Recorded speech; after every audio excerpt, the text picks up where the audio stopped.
Here it is, Easter Day, and as usual, running around like crazy. But actually, this Easter has a different feel to it. So it's not going to be the hustle and bustle that normally goes on. It's just going to be what I would consider to be just a little country casual Easter. My husband and my mom and I made the decision that, well, we're quarantined and it's just the three of us, but I decided it was still important and necessary to make it as special of an Easter as I possibly can. So for me, that meant I was still going to cook a full meal, and I decided, yes, I'm going to keep it casual, but just with a little bit of elegance and dress it up a bit. So I decided to get the tablecloth out and pull out china that belonged to my husband's mother, who had passed it on down to us, and that I was going to set the table. And even though it was just the three of us, I just decided that we still needed to make memories. Missing my granddaughter and son and daughter-in-law, but this is just one of those years where we're still blessed that we still all do have each other. So I just wanted to make the day as special as I could. And so I decided, well, no jeans, no sweats. I'm going to just dress up a little bit, nothing too fancy, and I'm going to share my outfits of the day with you as the video continues. But I just thought that, I've been reminiscing a lot about my past and growing up and the fond memories that I have of holidays celebrating with my own grandparents. And I think times like this really make you think about, sometimes we just take things for granted that it's always going to be. And so this year it is a little different for us all, and it's certainly not the way I would choose to spend the holiday in this quarantine, but it is the best thing and the right thing to do. And so that the day wouldn't just drag on, I wanted to make dinner special for us, and because, you just don't know what tomorrow has to bring. And so I did my very best at just trying to make things, I think, country, casual, and comfortable, I guess is the best way to describe it. And I enjoyed it, and so did my husband and my mom. And we had a delicious meal with corn on the cob, wild rice and mushroom, green bean casserole, au gratin potatoes, and spiral honey ham. It was so delicious. Rolls and cheesecake for dessert, and yes, guys, I indulged. And look at those beautiful plates. They are gorgeous. They're one of my favorite things that my mother-in-law left, and that's a sign of a very hearty, delicious meal. And as a treat for me, my husband said, I'll clean up. Yep, all nice and clean. Hi everybody, happy, blessed Easter. I hope you're all doing well. Thought I would share with you my current Easter, and since we spent it just alone, there was just the three of us, my husband, my mom, and myself. It was quite different than most other Easters, but what I thought I would do is just share with you, once I get comfy here, a little bit of how I spent most of my Easter day, and maybe sharing with you some Easter pasts. First of all, I know that, of course, this is a very difficult time for many of us, and some are struggling worse than others, and so my thoughts and my prayers go out to all of you. And I just want to keep this on a cheery, upswing note, and I just thought I'd share with you some of my memories. First of all, let me share with you what my outfit of the day was this morning, right here. And it was a pair of pajamas. I got myself a little shawl to wear because I was sitting out on the porch so that I could enjoy a beautiful video from our church service. Quite unlike any other Easter that I've ever had. If I've ever been in my pajamas on Easter, it was because I was sick and wasn't able to attend a church, so it was quite different to be able to watch a beautiful church service, and I stayed in my PJs. So that was my outfit for the day, and I just put on my Kate Spade jammies, a light white shawl that is just perfect for this time of year. It was kind of muggy out because we're expecting storms later, but it was just perfect. It just kind of kept the wind chill off, and that was my attire this morning. And then I came in, I put my face on for today, and then this outfit. Just decided to put on a skirt because it is Easter Sunday, and I just wanted to have the opportunity to dress casually but not so relaxed, like in just a pair of yoga pants. So I changed it up with this cute little floral skirt that I bought last year, I believe, at the Loft on sale, and then just my black elbow length sleeved scoop neck tee that I bought at I forget, but I will link it below because they still have these. These are the most comfortable type of t-shirt tops, especially in hot weather. I have a black one, a gray one, and a white one, and I wear them all the time. Everlane, I think it is, but I will link it below. And just went very casual with my footwear and kept my pink slippers on most of the day, because what I did was I also set a kind of sort of casual, informal table. I did take out the good china. It happens to be china that belonged to my mother-in-law that she passed down to me, and it's just beautiful.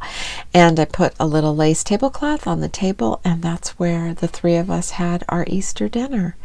So it's not what we normally have for Easter as far as just what we do. Sometimes we go for a big brunch and then we just have something light later on. You know, I usually do make a ham, and then, you know, we kind of keep it casual. But today the menu was spiral honey baked ham, which was so delicious. We were very fortunate that we had received 2 beautiful gift cards at Christmas time to Honey Baked, and we used them at this Easter, and it was just like perfection. So the ham was just exquisite. We had scalloped potatoes, wild rice and mushrooms. That one I made. The scalloped potatoes I bought at Sam's, but they are delicious. And then green bean casserole. And then this morning for breakfast we had a blueberry like bundt breakfast cake. It was delicious. And yes, guys, I indulged today. Today I indulged. It is Easter, and it's like sky's the limit, whatever. Tomorrow's a new day. We had corn on the cob, and it was just all delicious, and rolls and butter, and I enjoyed it all. And now I'm just trying to flush it out with a lot of water. We had a very good dinner. It was delicious, if I do say so myself. And what I plan on doing with leftover ham is make ham salad, which is a favorite of my husband's. We're trying to dig up some old recipes so that we can make it as close to his grandma's recipe as we can possibly find, and probably a great big pot full of ham and beans. Ooh, we all love it here. And I'll probably freeze some, and then I'll probably make a big serving bowl of scalloped potatoes and ham. We like that. So I thought what I would do is just come on and chit chat with you about some Easters past. And I thought it would be fun to dig up a couple of pictures that I had right at hand. And these are pictures here when I was younger. And that's my oldest brother and myself and my dad. And then this picture here is a picture of my dad and my grandpa, and that grandpa happens to be my mom's dad. And it was probably an Easter holiday, and you know, I can't say I totally remember it, but I remember many holidays that we spent with my grandparents. And because most times on Easter we were at my grandparents', and of course my mom always dressed me up in a dress. And normally I always had a new bonnet, new white gloves, new patent leather shoes, and a purse, and then of course a dress. And it was always a very special time. Easter was always kind of a big to-do at our house, and it was a lot of fun. I have a lot of great memories with Easter. So a couple of the memories that I thought would be fun to share with you are memories of sharing them at my grandma's house. And that was always my grandma and grandpa, who lived in Chardon, Ohio. Chardon, Ohio was just at that time a very small, I guess what you would consider to be a small little country town. And it did have a lot of Amish farms close by. And that's when I really became familiar with Amish. And there were places where they could come with their buggies and horses and hitch up their horses so that they could go into a grocery store or whatever. But that's really when I really became familiar with them in the outside world. And I remember a memory where I saw a little girl at the grocery store with her family, and she had on the bonnet and the dress and the little apron over it, and a doll that was dressed just like her.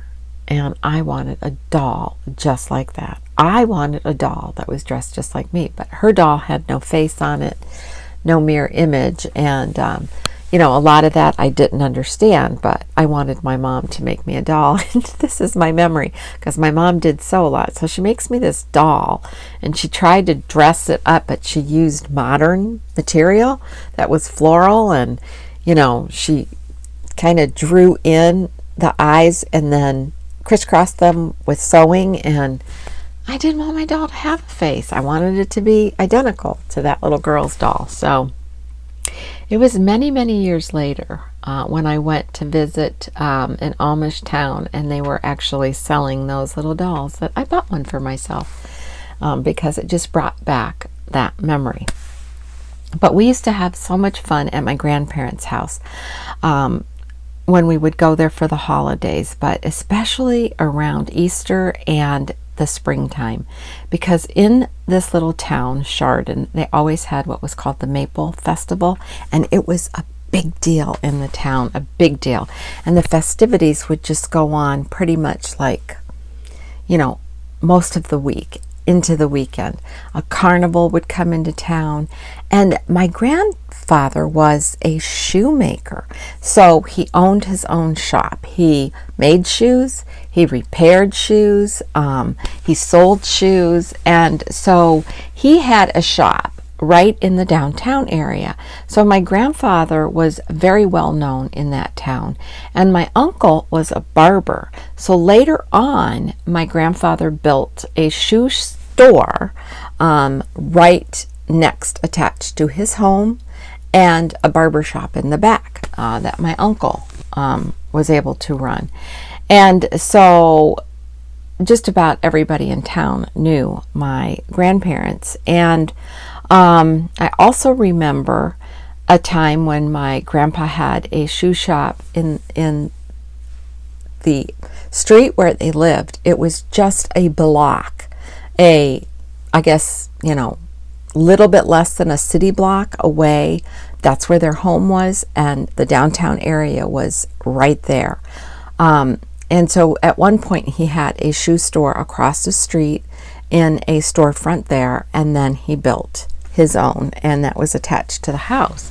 Well, across the street from the downtown area was a huge park, and they had a big pagoda in the center. And as kids, we just loved going to that park playing. Now, there was no playground, swings or slides or anything like that during the time that we were kids, but it was just this big grandiose park, and we always would go up there and run around and play. And in the downtown area there was a drugstore, an old-fashioned drugstore, one that had a wooden kind of a screen fence door, and every time you'd go in, you'd open that door and it would just click, clang, and I can still hear that sound in my head now. And it had wood floors and had all kinds of penny candy right at the front, and it was just the neatest old-fashioned drugstore. And this was back in the time period where my dad would send us up there because at the time he smoked, go get him a pack of cigarettes, and then he would give us the money, whatever it cost, 15 cents, 20 cents, and then we got to keep the 4 cents or 5 cents that was left from it. And there were no restrictions back then. I mean, nobody said, oh, you're only 7 years old, you can't have this pack of cigarettes, because that's just the way it was then. And a couple of stores down from that drugstore was a place called Isley's. And Isley's was a walk-in ice cream, every flavor that they had back then, chocolate, vanilla, Neapolitan, and toppings. And then you could go and sit at tables or up at the counter, and they had hamburgers and French fries, and it was just the neatest place. And I'm not sure, I can't remember exactly if it was also like a little shop that might have sold some deli. I don't remember, but I just know they had ice cream. And my grandfather would take us there a lot, and we would get ice cream. And then sometimes when my cousins would come up and visit and we were all together, we would go up there and we'd say, Grandpa Philip said we can have ice cream cones. Oh, did he? Mm-hmm. So they always gave us ice cream, and my grandfather would go in, after work, and what do I owe? Because I know those rats were up here, and pay for it. And our folks were always they would tell us all the time, don't go to Isley's, don't go to Isley's, okay, or don't go to Isley's, we'll go to Isley's tonight after dinner or something. And we'd like, okay. And then somebody would always sneak in, and we would just look at the ice cream, and pretty soon the friendly little guy behind the counter would say, do you want a cone? You know, just thinking, oh, it's going to give me an ice cream cone. I didn't ask for it. Great memories. Good memories. We were allowed to walk to the downtown area. There was no fear then.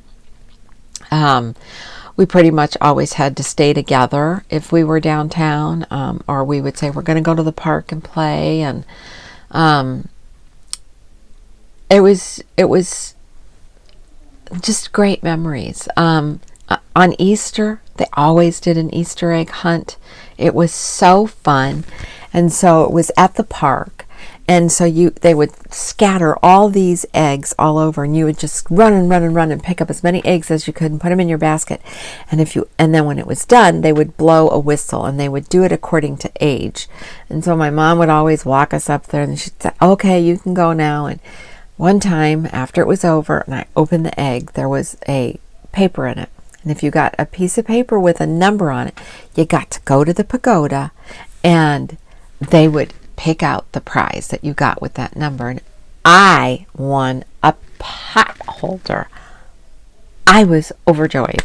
Yeah, a pot holder. I probably was 5 years old, but a pot holder. And I had that pot holder for a long time. Many years. I think for the longest time, I never used it. I mean, I was 5, so I think I kept it in my room and in my drawer, and just always, I have a pot holder. I thought I was a big deal. And then, I don't know what happened to that pot holder. I probably started using it, and it tattered up. But it's a great memory. And plus, all the candy that came in the eggs, that was also another great memory. We would just have so much fun. And then another time period that was so exciting to us is every year there was a maple festival. Now, there were all kinds of maple trees in this area in Chardon. And like my grandparents had a big old tree in front of their common area of their house, in their yard, in the common area of the yard. And so they would come around and they would insert these little cannulas into the tree and hang buckets, and the sap would drip down. And I always thought, oh, maple syrup and sap, it's like eating poison. I mean, it's horrific. And, parents would always say, no, all that has to be cooked and cooked down, and, but they would set up this maple house in the park, and it had these big copper pots in them. And during the Maple Festival, they would cook this sap and turn it into syrup, and then they would sell maple syrup in cans that were shaped like little log cabin houses, and the little maple leaves and candy. And I can't tell you how many pounds of maple we would eat during that time. But it was a wonderful week. And if you were really lucky, because it was always in the spring, the weather would cooperate and be, just perfect. And then sometimes it would just be cold and snowy. But the carnival would come in and set up all over in the park, and there would be tents and rides and food, and they had a big parade to start the festivities off, and those big, beautiful, gorgeous horses that would pull this wagon, and on the wagon it would be all these guys dressed up playing banjos, harmonicas, accordions, and they would throw candy from the wagon, and we would just grab it off of the street. They're great memories. And we would just go crazy when we were up there, and family would come in and visit during that time, and it was a great time to be with my cousins. And our parents would give us a couple of bucks and say, okay, that's what you have for today. When it's gone, don't ask for any more. And then a couple of our uncles that would be at my grandparents' house, we'd always be like, can we have some money? Do you have $1? Hey, Grandpa, do you have a big dollar? And oh my gosh, because as kids, you're going through your money, you don't know. I remember one time buying one of those big, swirly, colorful suckers like this. It was just those big ones. And it probably took up my whole dollar, probably all the tickets I could get for that dollar. But I wanted that sucker. But I wouldn't eat it. I wouldn't take the wrapper off of it, and I wouldn't eat it. I just wanted it for looks. And then after I had it for a couple of weeks, I decided I was going to look into that thing and put the lid back on it, the wrapper back on it, and every day for probably a year, I don't know, I'd lick a couple of licks on that sucker, and I don't know what happened to it. Maybe I ate it all. I don't remember. I just remember the memory of getting it and wanting it. And we would just go up there during the day and just have a great time. It was a time where there was a lot of freedom. It was a time where you didn't have to be worried about somebody taking you or doing something terrible to you. And every now and then we'd see a mom or a dad or a grandpa or an aunt or an uncle, just walking around. Hey, what are you guys doing here? Well, we knew they were checking on us. I mean, they were obviously checking up on us, but we didn't know that. And so when we would see like our grandfather or something who spoiled us rotten, Grandpa, do you have a big dollar? Grandpa, I want to go on that ride. Always. Yeah. It was great.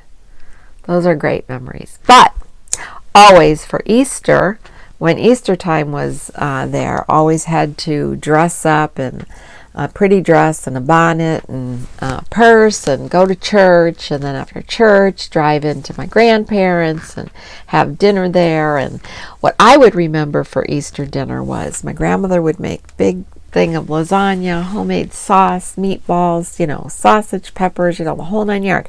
And as a kid, I was super, super picky because I did not like cheese. I didn't like any kind of cheese, no matter how it was shaped or nothing.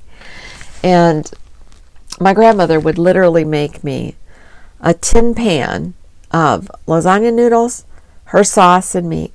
Lasagna noodles, her sauce, and meat. Now, little did I know that the meatballs that I loved was full of Parmesan Reggiano and cheeses, and her sauce, Parmesan Reggiano, cheeses. I couldn't see it, and if I had to sit next to somebody who was putting cheese on their stuff, I had to move because it would just, I couldn't, no. And then I guess when I moved away from home is when I really appreciated good, authentic, home-cooked Italian food. And my love affair with cheeses began. So she would make me that every time she would make lasagna because she wanted me to eat.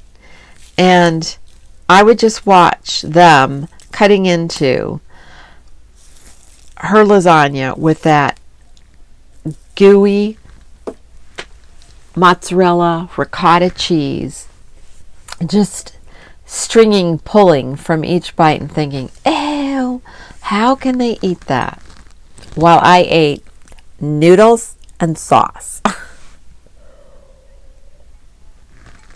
And I thought it was delicious. But I'll tell you this, my memories are delicious of it. So I hope that you made this Easter extra special for you and whoever is in your household. I know I did. I didn't do anything too fancy schmancy, but I still took out a lace tablecloth and used my mother-in-law's china, beautiful china that she handed down to me, and set a nice table, and we had a very nice dinner. And I still made it special for the three of us because it's just a difficult time. I miss my family. I miss my granddaughter. I miss seeing them, talking to them, hugging them, and all of that. So we'll be back to that someday. But for now, this was the best we could do. And I hope you all had a wonderful, beautiful Easter, and things will get better. So until my next video, be kind, be humble, and age gracefully. Bye.